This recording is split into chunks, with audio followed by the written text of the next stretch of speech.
Hey, Anthony, what's up? What's up, Sophie? It's good to see you. That was quite the photo of my face. I was Up not close and expecting personal. that. I love it.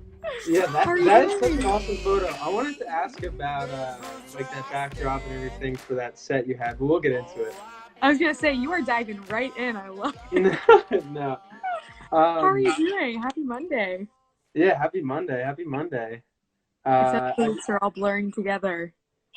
yeah, it really. No, it seriously is. I want to add in real quick this the pinned comment just so people know that we can Oh, ask questions and add them into our conversation. yeah, the pinned comment is the way to go. Take it away. My friend Jonah is listening in. Hi, Jonah.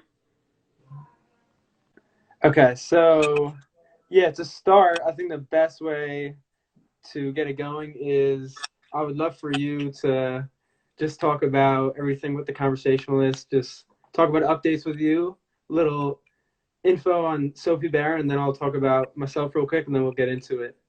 I would Yeah. love that, but I want a little more than just an intro from you. I want to hear how you're doing. Okay, got you.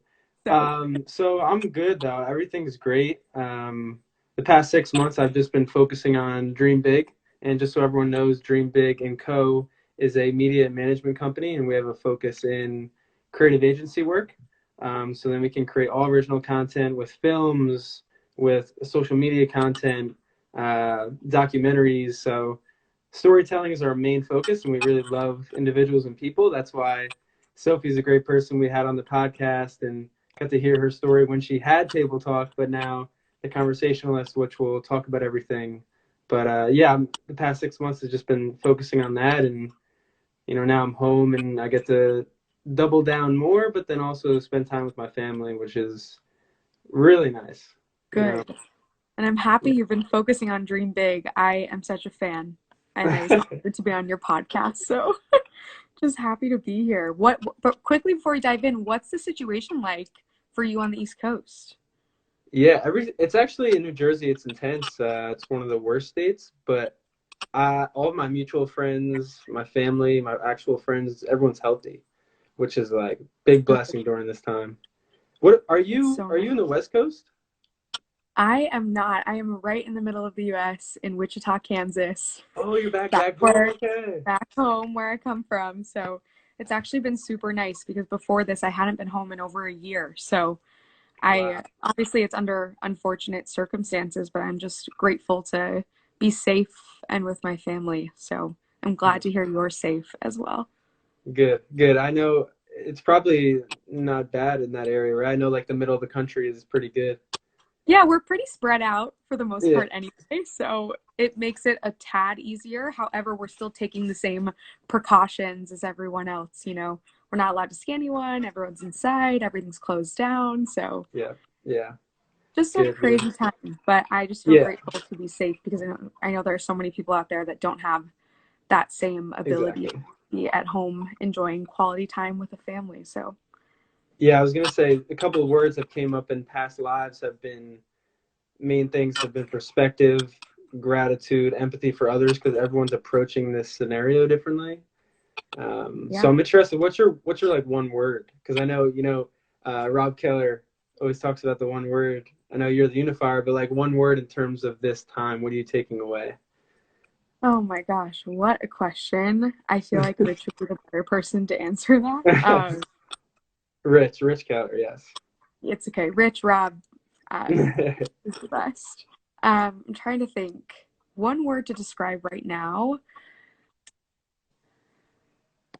And I'm if such you an want, overthinker, so I'm gonna if end you up want, thinking. if you want, have you like intro real quick updates with the conversationalist, and then we'll get into that. I'll think about it as I Yeah, as I for sure. intro. Yeah. Well, you already gave me such a kind introduction, but again, I'm Sophie. I am the founder and CEO of The Conversationalist. We are a content platform and a community helping Gen Zers break open their echo chambers to have conversations that matter. And so currently, we've launched a bunch of different types of multimedia content, and now we're gearing up towards a lead product launch this summer. So a lot has happened since we've last sat down together. I feel like every time we talk, there's something new on the horizon. So I'm really grateful to be doing what I'm doing. And right now we're working on launching a new software that I can't reveal so much about, but really getting towards the heartbeat of our mission of encouraging conversation, especially conversations that matter for Gen Zers across the world. So very excited for the next phase. But all of this really originated from a desire that I had growing up to have, my voice and other voices be heard and be able to, see across the aisle, have important conversations with the people around me. But I oftentimes felt that, it's human nature to, only flock towards groups of like-minded individuals. And I am such a believer that the minute we surround ourselves with people who have different opinions and points of view, that's when we grow. So everything I do is surrounding that notion, and excited for the next phase. So that's the Conversationalist, and, founded TableTalk along the way as well, which I, love our community that we've built through TableTalk. And now we're taking the concept that we built with TableTalk to the next level with the conversation. And I want to talk about so much that you mentioned, but and congrats on the progress, like so great. Same to you. Thank you. How's the transition been from Table Talk? Have a lot of people flocked over to Conversationalist? How has that pivot been? So I, no matter what, at the end of the day, will feel close to all of our table talkers, as we call them. But I felt Table Talk was a very specific type of model where everyone who started a chapter or joined a chapter on a high school or college campus felt loyal to that particular chapter. And so for the most part, our table talkers chose to stay operating as chapters on their particular campuses and their own communities. And so the transition overall has been smooth. We're really elevating the moral compass of what we're trying to build through this new platform. But of course, it's been hard because in an ideal world, I'd love to give my attention to both organizations at the same time. And I'm still in touch with our student leaders, but I'm definitely a bit more hands off. I've kind of let my, children flee the nest and really operate the chapters on their own. They've already laid such strong groundwork on each of their campuses. So it's just a matter of taking that to the next level, and I kind of get to live vicariously through what we built with Table Talk with all of our Conversationalist community members. So it's been really gratifying. Yeah, so awesome. And just for new people joining in, just so you guys know, if you want to ask any questions, this is going to be, I have a ton to ask, and we have updates to get from Sophie, and I want to talk to her about stuff on my end. But if you guys have questions as well, business related, self-related, you can ask those. But I love a good Q&A. Yeah, but when and if those come in, the one thing I was going to ask is, you have all these things you want to launch with product launch, with Conversationalist, managing just the content in general. How do you lead that and manage everything and juggle all those things at once? So I'm sure you can relate. I mean, running your own media company, but I think the job description always calls for wearing all of the hats. That's just kind of in my nature. I love being a Jill of all trades. And I find joy in really wearing all of the different hats. However, it can be a tad unsustainable when you're leading the charge on your own. So I just feel incredibly grateful that I have such a strong team. We're currently 8 strong.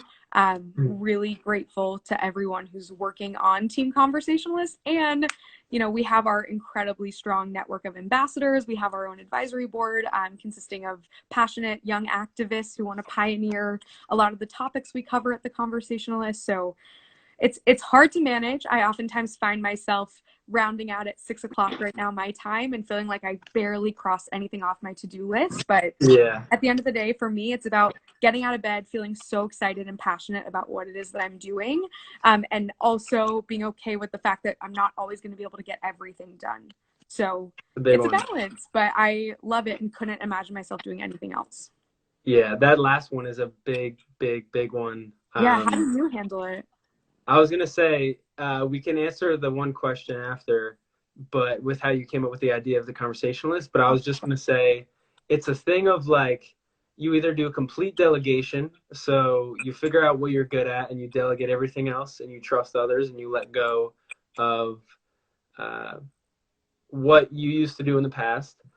And you also just have to learn that, and I learned this the hard way, where I would just bleed into the night and do things until like 11, 12, but that is not good long term and that's not good to pace yourself. So knowing that like those 2 hours at night to decompress will allow you to work in an optimal manner the next day.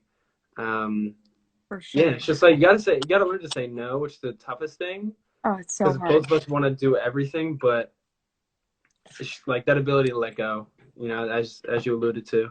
Yeah, Yeah. I'm so bad at that. I think you worded it so beautifully, but that's actually one of the things I struggle with the most.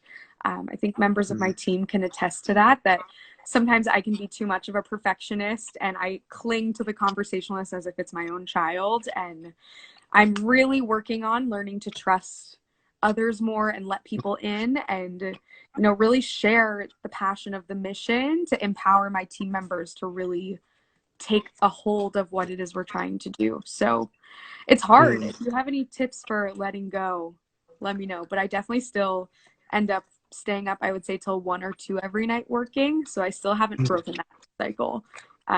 So still working on it. Yeah, it makes sense. Like you said, it's your baby and you want to work hard on it and grow with it. But it's like you can only go far if you have other people help you. Exactly. And I think that's really it. Like, and you don't want to learn it the hard way. For Like, you don't sure. want to fail through it. And yeah. And I'm just grateful I had that from the get-go. I think Hmm. it just worked out so wonderfully that I was surrounded by incredible family and friends and mentors, so that building out my team and building our ambassador network and our community really was only made possible by having that support network in place. So I just feel lucky all around. Do you have that type of system? Like, do you have mentors that you go to? How do you feel in terms of a support network? Yeah, I think it's vital.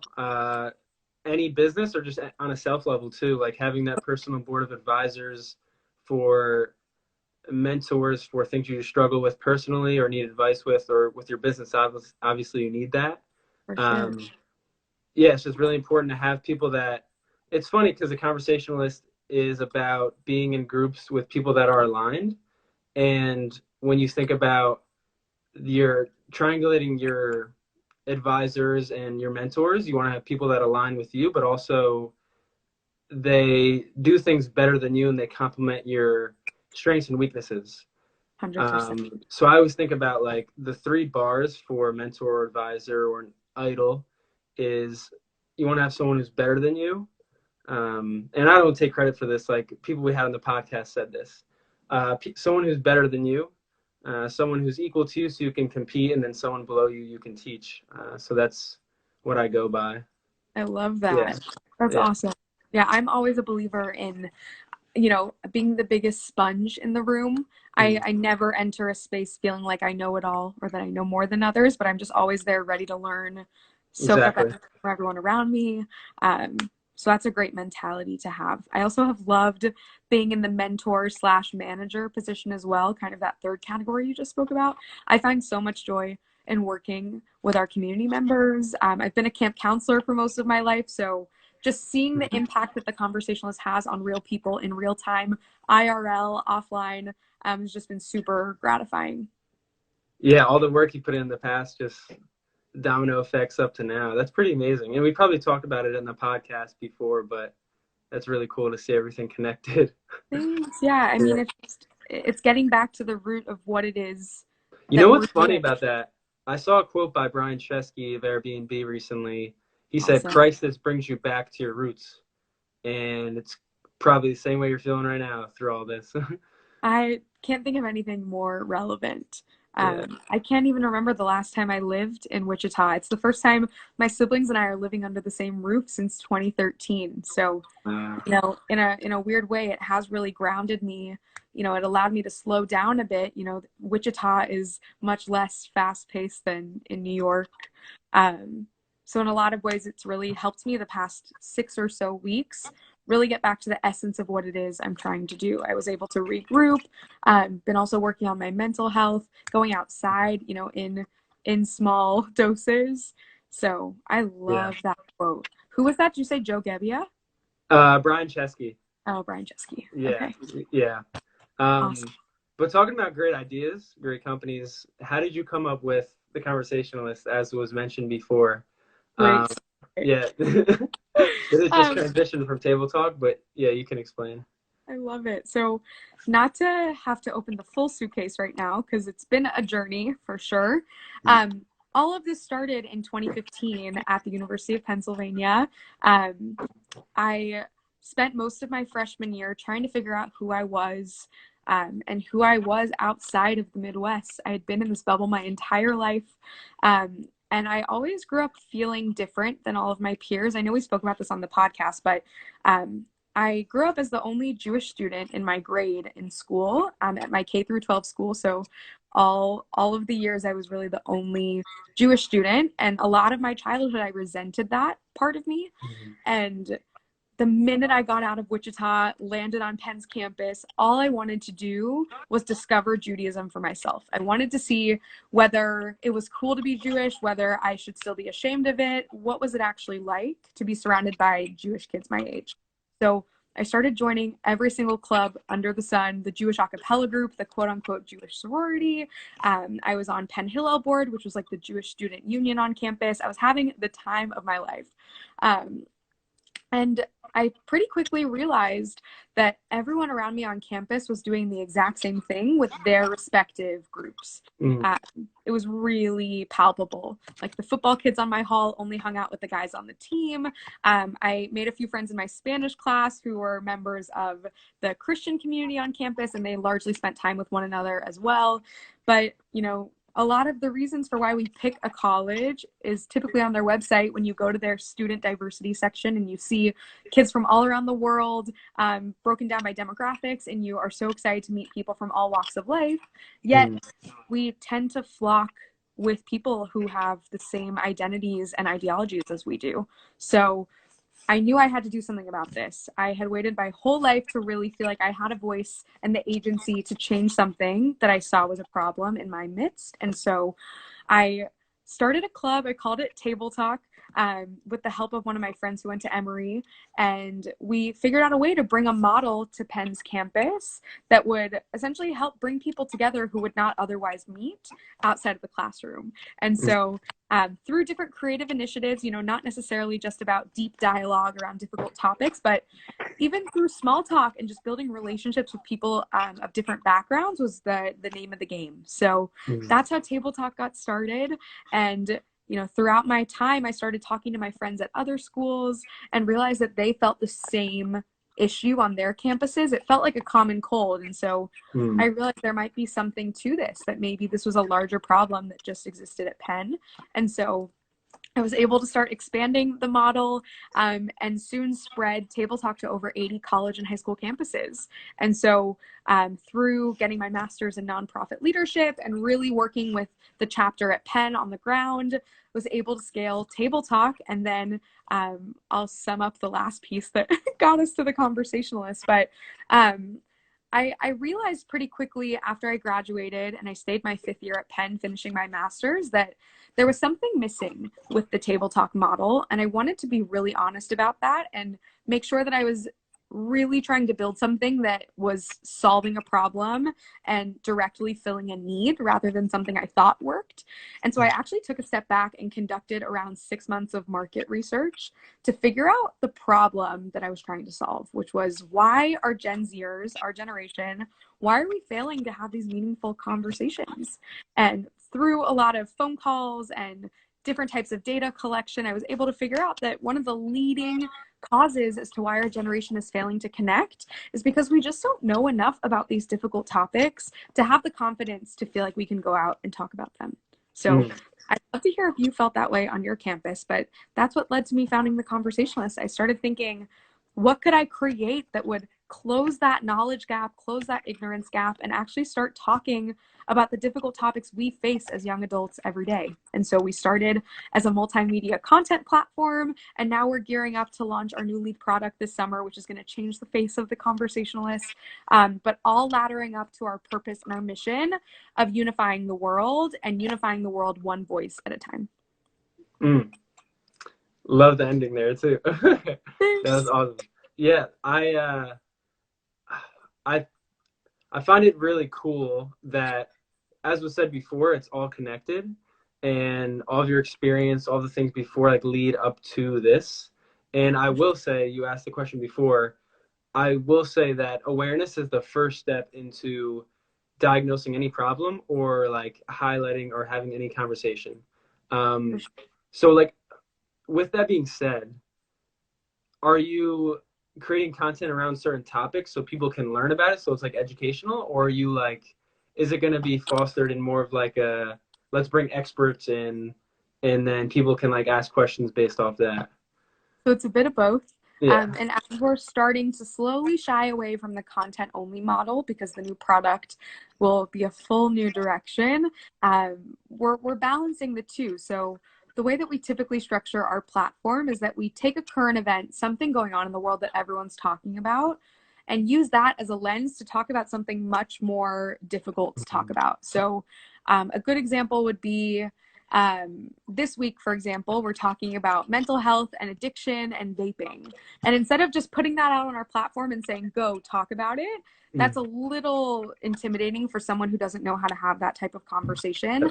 So what we do is we curate conversations throughout the week on our platform around that topic so people feel more confident talking about it. So for example, tomorrow, sneak peek, as part of our Talk About It Tuesday series that we have every Tuesday in our feed and on our Instagram stories, we ask different questions through polls and question stickers, all about that current event. So tomorrow, we're going to talk about how people who apparently vape or smoke are more susceptible to catching COVID-19 because of respiratory illnesses caused by vaping. And so what we'll do is we'll curate a bunch of different articles that we find online about that current event, and we'll use that as context and a lens to have a conversation about the topic. So we're all about staying relevant, talking about what's really on the minds of our generation, and curating that on our platform to not just throw off content and expect people to go out and talk about it, but actually directly engage in the conversation with us.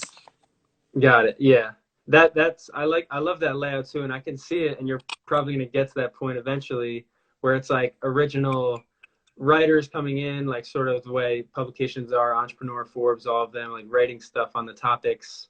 And then eventually, would you want it to be like all of the videos, like a masterclass type thing on your own website and platform? Because So I know probably social media not. is, yeah, keep Yeah. going.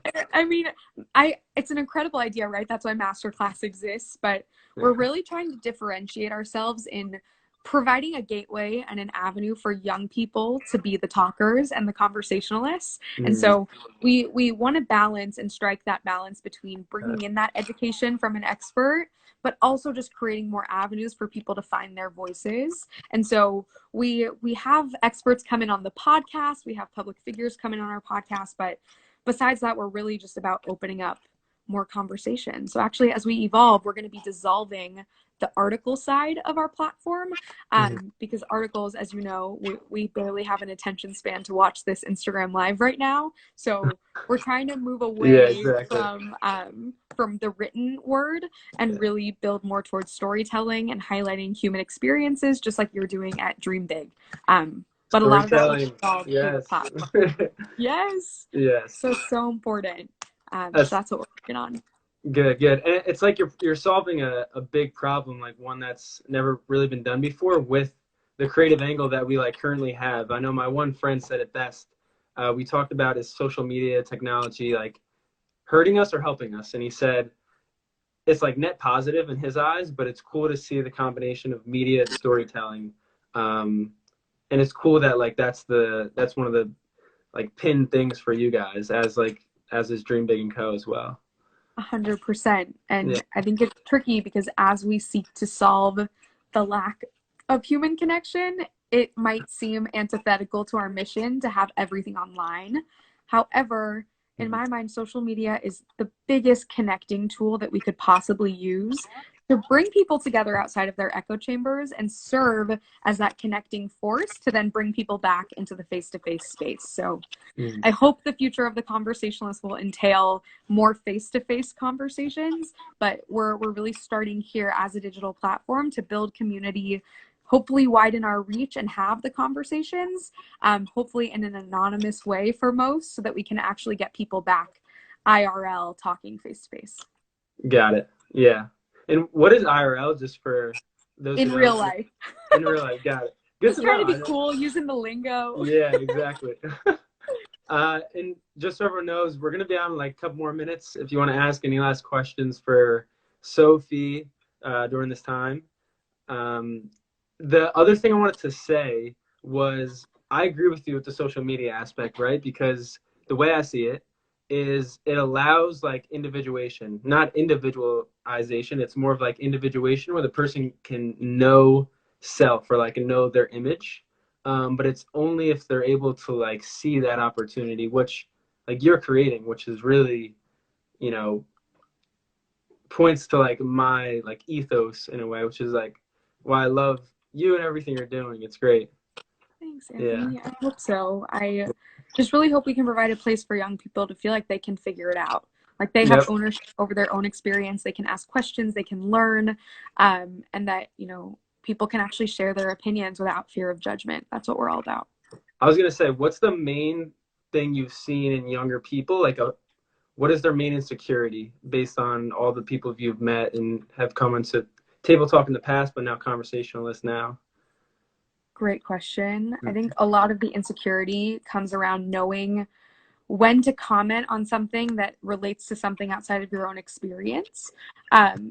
For example, a lot of the topics we cover on our platform really straddle the difficult realm of things. And I find that young people, and this came out in our research as well, struggle in knowing how to share their opinion and assert their point of view on a topic when they don't have a personal experience to back that up. So a topic like race or sexual assault, or gender or sexuality, taking a current event or talking in depth about one of those topics with someone who lies outside of that particular race, or like someone outside of that gender or sexuality that we're talking about, and feeling like they can broach that topic and know what to say in a respectful way. So it's tricky to know how to have those conversations, but we're still trying to cultivate an environment for empathy and understanding. So at the end of the day, young people realize they don't always have to share their opinion on every single topic. They can also just be there to listen as well. And I know you and I have talked about empathy a lot. So Yes, empathy. just really hoping to continue to foster that. Yes. Yes, Gotta exactly. flex the empathy muscle for sure. I love it. That's so great. It's overall good to see the updates and good to see the progression. I'm excited to see the product launch whenever that comes as well. Stay tuned. Yeah. Things are a little delayed with COVID, but we're still moving full speed ahead and just trying to turn this time of uncertainty into a time of social impact. So excited to keep you posted, and also excited to see Dream Big continue to grow. I'm so proud of all that you're doing. Thank you. Thank you. Awesome. I will talk to you soon. Everyone, thank you for joining in. We're going to end the live, but have a good rest of your week. Stay strong during this time, and check out the Conversationalist. Check out Sophie's Instagram. I'm sure you follow her already, but all right. I'll see you. Thanks so much. Bye, Anthony. Enjoy the rest of your evening. Thanks. Bye. Bye. Strong like a tree, there's roots where I